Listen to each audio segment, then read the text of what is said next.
Upwork can be a game changer when it comes to scaling your business, but if you're not careful, there are a million landmines lurking beneath the surface, ready to wreck your entire dream. So in this video, I'm gonna break down exactly what I experienced, what I wish I knew, and what I would do differently next time, because guess what? I still use Upwork all the time. It's an amazing spot to find talent, but if you don't know what you're doing, or you make a big mistake like I did, you can really end up costing yourself a ton of money and a ton of hardship to get it repaired. So let me tell you exactly what happened to me. I run a small business, right? I've owned a small business for a long time. I've talked about it in my other videos. And one of the best things about owning a small business is that you get to choose who you work with and work with wonderful people, employees, contractors, vendors, customers. And so I went on Upwork probably starting around 5 years ago and started discovering this wealth of talent of contractors that I could hire to help support my business, especially when it came to things that, were one-off projects or not necessarily a core part of what our business did. There are talented people literally all over the world that you can access. So naturally, I decided to go that route and start finding some great people. Now, here's the thing. When you get started hiring contractors on Upwork, there's a lot you've got to learn. Luckily, I was able to find some great resources both on YouTube and actually on Twitter X that I found people talking about their successes and what they learned hiring people on Upwork. So I started following along, and these people helped guide me in the right direction for how to structure contracts, how much to pay, how to find the right people, how to interview people on Upwork and find people that you connect and work with. And so I followed that and started my journey. But then things started to go off the rails. Why is that? Well, all of a sudden I was dealing with people in all different languages. That was not something that I was accustomed to before. And a lot of people have really great English on Upwork, but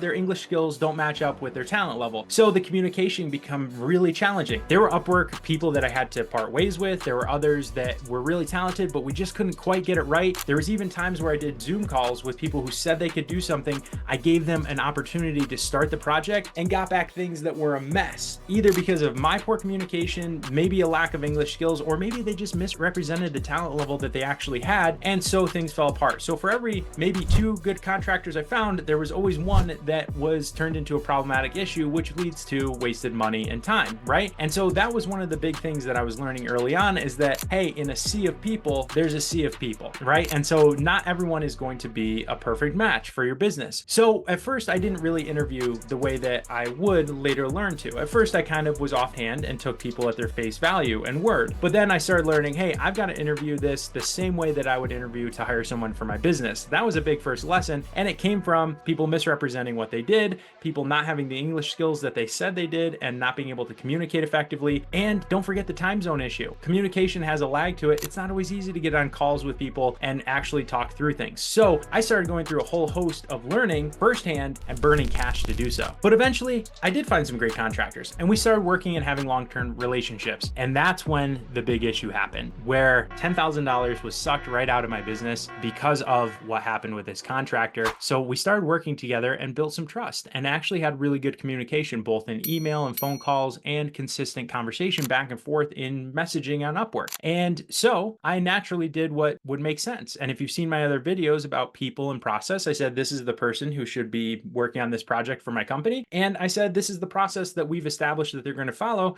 And so I delegated and said, okay, continue on with the process. If you have any questions, go to this person in my business, and delegated it to someone else in my business for follow-up. That person in my business said, okay, great. I guess they'll ask me if I have any questions. And I had built some rapport and trust with this contractor. So I said, go ahead and start the project. And this is where things really started to take a dive. It started when that person came to me and said, hey, I think that our production targets aren't where they need to be. What do you mean? Well, it's costing us a lot more money to produce our product than we anticipated when we got into this project. This project is actually costing us a lot more, which means our cost of goods sold is going up right now. I said, oh, well, that's not good. Well, let's dig into it. And so I looked at the raw numbers and the vanity metrics and said, well, this all looks good. We're getting the production. Maybe it's just costing us a lot more. And I started thinking, I guess I'm going to have to raise my prices. Bad move for my business, especially in a competitive market. What was I going to do? Because Upwork had been my salvation, my solution. We had had economies of scale working with overseas contractors. And now all of a sudden these costs were going up, until I discovered what was happening, which was this person was logging hours, because I had allowed for manual hours to be logged in Upwork, and they were logging hours that they hadn't actually worked. And unfortunately for me, another big learning experience, as we all have all the way through our business, they were logging hours for 5 months at $2,000 a month in the contract. They were logging hours that they weren't actually working. Maybe they worked a small percentage of that, but they didn't actually work the hours that they had. So 5 months went by for my business, paying $2,000 a month into this project, 10 grand total in something that we do to service our customers, our database, that didn't actually get get done, which is theft from my business, because you're manually submitting hours saying that you did it, you didn't do the project, and then they did just enough to kind of keep it a secret and out of sight for us, to where it took us a little investigation to actually figure it out after we caught on a month or two into the process. But here's the thing, I talked to them and they admitted that they had done it, and we decided to part ways naturally, because that ruins the foundation of trust that you need to have with anybody that you work with. I don't care what the relationship is. And so we moved on from that relationship and cut down and realized that our costs were actually much closer to our projections for that project than where they actually ended up. And so here's what happened. I went back to Upwork and I've hired a ton of great people. P.S. The person editing this video is my partner from Upwork, who is fantastic. And so you develop these great relationships, and now I've realized that I need to follow my own advice better, which is people, process, and control. If you haven't seen that video, check it out. I was missing the control, and that's the important lesson that I had here, is that no matter what you have going on, you always need to designate the person, the process for doing it, and have the control. We had no control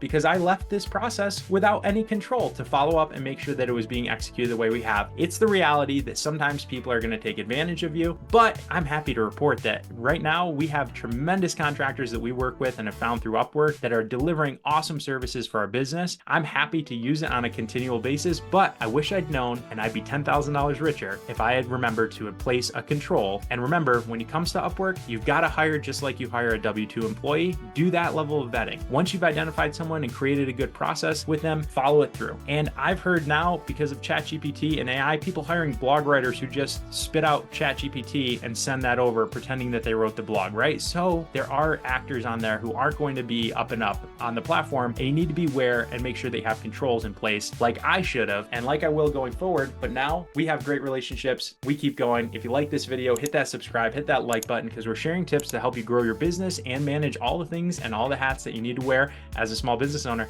We'll catch you in the next video.